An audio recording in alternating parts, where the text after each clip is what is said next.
আসলে ভালোর তো শেষ নাই। যাই হইছে আলহামদুলিল্লাহ আমি প্রথমবারের মতো আইএল খেললাম। হ্যাঁ, তো আমরা ৩ জন বাংলাদেশী ছিলাম, আবার রিশাদও বিগ ব্যাশ খেলছে। তো এটা আমাদের জন্য একটা ভালো এক্সপেরিয়েন্স হচ্ছে। ফিজ মাশাআল্লাহ অনেক ভালো করছে। আমি হয়তো মোটামুটি ভালো করছি। রিশাদও ভালো করছে। তো এটা ডেফিনিটলি ইন ফিউচারে আমাদের বিপিএল আছে। এটাও খেলার পর ওয়ার্ল্ড কাপটা যখন যাব আমাদের একটা ভালো প্রস্তুতি হচ্ছে। আসলে আহ, এনওসি পেতে পেরে খুবই ভালো লাগতেছে, কারণ যত খেলবো to be honest different different কালচারের প্লেয়ারদের সাথে ড্রেসিং রুম শেয়ার, অনেক কিছু শেখার আছে এখানে। তো প্লাস ডিফারেন্ট কোচিং প্যানেলস থাকে এবং সবাই সবার এক্সপিরিয়েন্সটা শেয়ার করে, যেটা নিজের ক্রিকেটে উন্নতি করতে অনেক সহায়তা হবে। এবং থ্যাঙ্কস বোর্ডকে যে তারা এনওসি দেওয়া শুরু করেছে, এবং এটা আমাদের ফিউচারে আমাদের প্লেয়ারদের জন্য একটা পজিটিভ সাইনই হবে আশা করছি।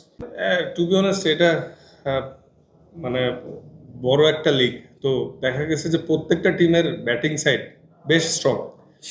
তো দেখা গেছে যে দেখতাম যখন একটার পর একটা ব্যাটসম্যান আসতেই আছে, ঠিক আছে। তো ইজি ছিল না বলার হিসাবে। তো চেষ্টা করছি, তো যতটুকুই যা হয়েছে এটা আমার ফিউচারের জন্য কনফিডেন্স বুস্ট আপ করবে, যাতে আমি আরো ভালো করতে পারি। এবং মানে কালচার ওয়াইজ প্রফেশনালিজম সবকিছু অনেক সুন্দর ছিল এখানে।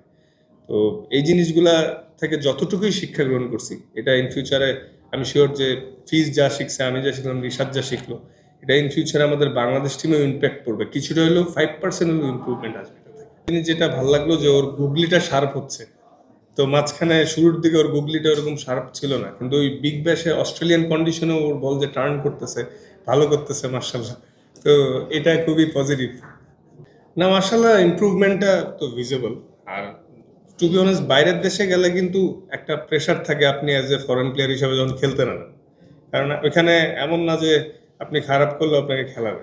দু একটা ম্যাচ খারাপ হইলেই হয়তো বসায় দেওয়া হয়, বা মানে আমি যেই টিমে গেছিলাম এই টিমে 23টা প্লেয়ার ছিল, এর মধ্যে 17টা ফরেন প্লেয়ার, ঠিক আছে। তো বাট ভালো লাগছে যে আমি লাস্টের দিকে কিছু ম্যাচ খেলছি, এবং হয়তো আনফরচুনেটলি আমাদের টিমটা কোয়ালিফাই করে নাই। বেশ বেশ কিছু ব্যাটসম্যান মিসিং হয়ে গেছিল।